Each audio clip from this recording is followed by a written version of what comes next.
Әйелі ас үйде тамақ жасап, әбігерленіп жатқанда күйеуі жанына келіп, ауыз жаппай сөйлеп мазасын ала бастады. Ақырын, абайла, от тым күшті болып кетті. Майғызды тым көп салып жібердің. Тұзды азырақ қос.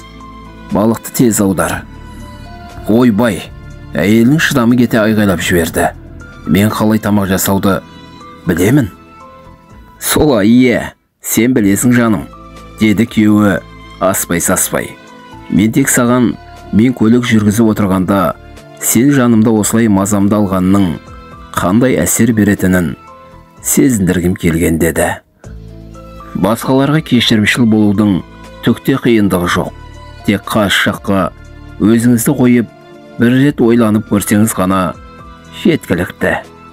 Өмір бойы ағашшылықпен айналысқан қарт қызметші демалысқа шығу алдында тұр. Бастығы оны қия алмай, ең соңғы рет бір үй салып беріп, сосын демалысқа шығуын өтініпті. Ағашшы келісімін беріпті, бірақ жұмысқа титтейде қолқы болмай, тым салғырт қолының ұшымен істепті. Ағаш материалдары да сапасыз, жөнді бір үйді тұрғызыпты. Жұмыс аяқталған соң қожайыны келіп, бұл үйдің демалысқа шыққалы тұрған өзіне тиесілі екенін айтып, құттықтап жөніне кетіпті. Бұл салғаны өзінің үй екенін білген ағашшы қатты өкініпті. Өмірде барлық істі өз ісіңдей көріп, атқарсаң ғана одан бір нәтиже шығуы мүмкін. Бір күні үйдің сабалақ құйрық көртышқаны абайсызда жарчелек күріштің ішіне түсіп кетіпті.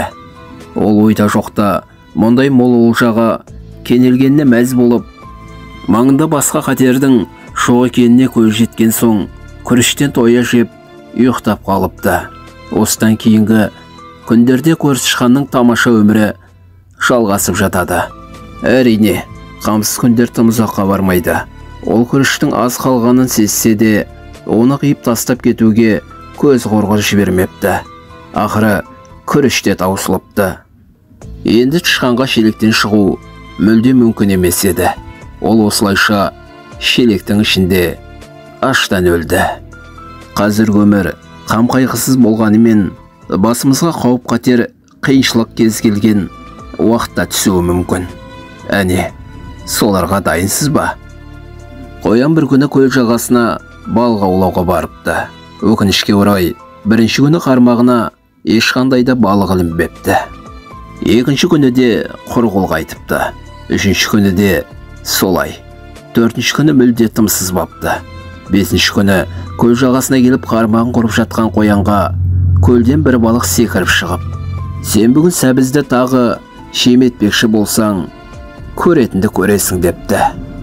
Сенің бергің келгені, тек қана сенің бергің келгені, әсте оның алғысы келгені емес. Өзіңнің ғана ойыңмен жасалған кез келген іс қашанда бағасыз. Жазушының досы дәрігер еді. Бірде оның алдына қатерлі ісік ауруына шалдыққан бір науқас келіпті. Оның ауру бөлігін кесіп алып тастауға операция сәтсіз аяқталып, жара қайта тігіліп тасталады. Операция жасатқан кісі дәрігердің медициналық сөздерін түсінбей, ауруым жазылды деген оймен ауылына қайтып кеткен. Бір жылдан кейін қайталай тексеруге келген әлгі кісі тексеру нәтижесі бойынша ауруынан құлан таза айығып кетеді. Сосын медицина ғылымдарының докторы болып жүрген жазушының досы бұл саланы тастап психология ғылымын зерттеуге ауысады.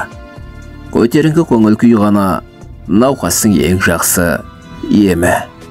Сол жылы ол кофеханада досын күтіп отырғанда, бір бойжеткен қасынан өтіп бара жатып, сен Уан жеңгейдің таныстырумен қалыңдық іздеп келдің бе деп сұрады. Ол басын көтеріп бажайлай қарап еді. Бұл бойжеткен дәл өзі армандап жүрген, көкейіндегі көптен күткен аруы екен. Ол аз кем іштей ойланды да, не де болса тәуекел деп, «Ия, мен боламын, келе отыр», деп әңгіме бастап кетіп еді. Той түні ол әйеліне бар шындықты айтты. Дәл сол күні мен сені іздеп бармаған едім. Тіпті Уан жеңгейді де танымаймын деді. Әйелі де күлімсіреп, мен де ондай адамды танымаймын. Тек сенімен танысу үшін әдейі айтып едім деді. Орайы келгенде ойланып тұрма, қарманып қал.